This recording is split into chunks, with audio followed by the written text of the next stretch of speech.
welcome to a story time. Eddie has chosen another wonderful Christmas story. You might recognize two of the characters inside the book. Let's get our wiggles out there. We can find out what it is. 1, 2, 3. I wiggle my fingers and I wiggle my toes. I wiggle my ears and I wiggle my nose. Now there are no more wiggles in me. I can sit as quiet as can be. Today's story's called What the Ladybird Heard on Christmas. See, I can see somebody there that I recognize. Our author is Julia Donaldson, and our illustrator that drew the pictures is Lydia Monks. Here is our book spine, and our back cover has a little blurb. Let's see what's going to happen during Christmas time. I hope those two bad guys aren't going to get up to mischief. What the Ladybird Heard at Christmas. On Christmas Eve, when the sun was low and the fields and woods were white with snow, the ladybird set off to spend a couple of nights with a spider friend. The spider lived in a big old house with people and pets and a small white mouse.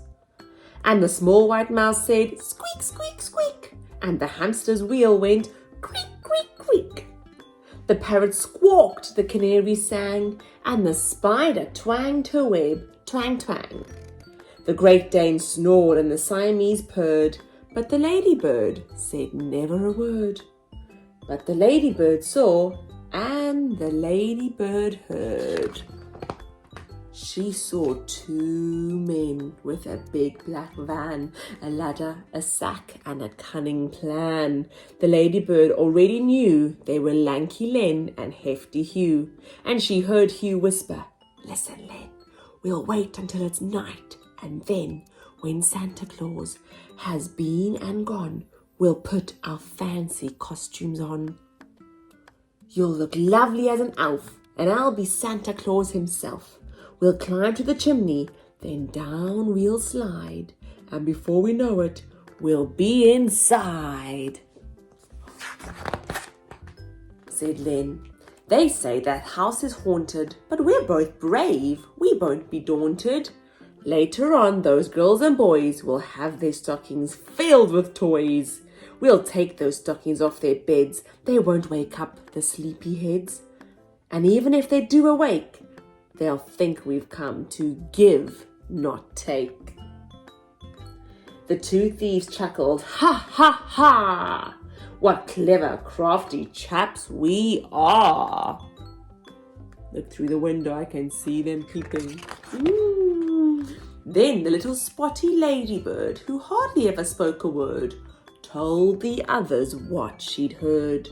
And the mouse said squeak, and the wheel went creak, and they both birds gave a piercing shriek. The spider scuttled, the Great Dane growled, and the Siamese arched her back and yowled. And all of the pets said, "How unpleasant! We can't let them steal one single present." Let's see what they're going to do to help.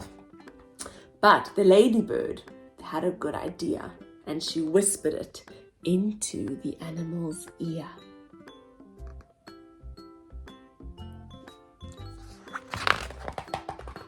Then they found a sheet of a perfect size, and the parrot picked 2 holes for eyes.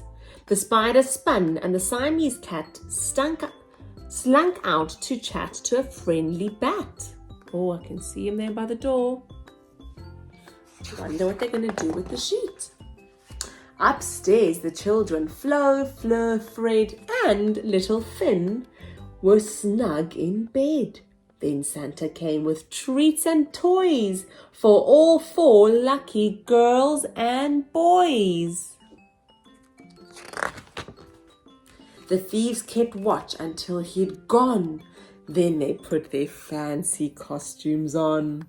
They climbed to the chimney and down they slid. "They're here," hissed the cat.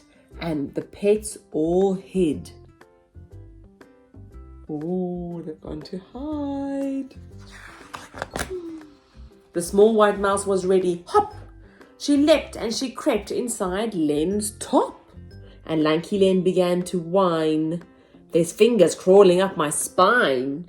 The hamster's wheel creaked round and round, and Hugh said, that's an eerie sound.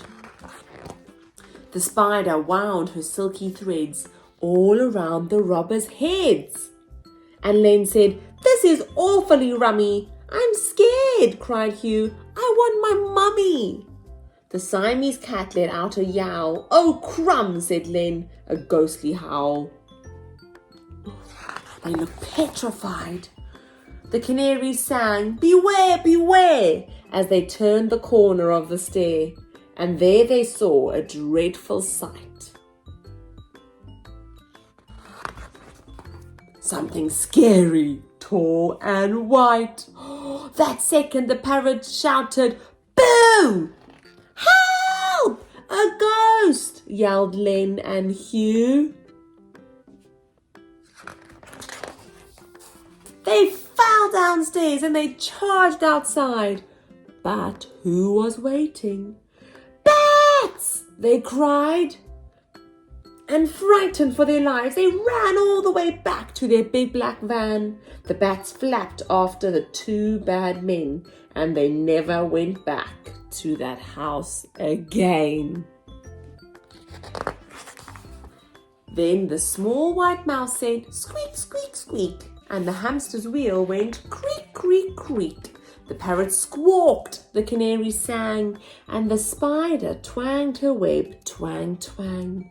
The great Dane woofed and the Siamese purred, but the ladybird said never a word.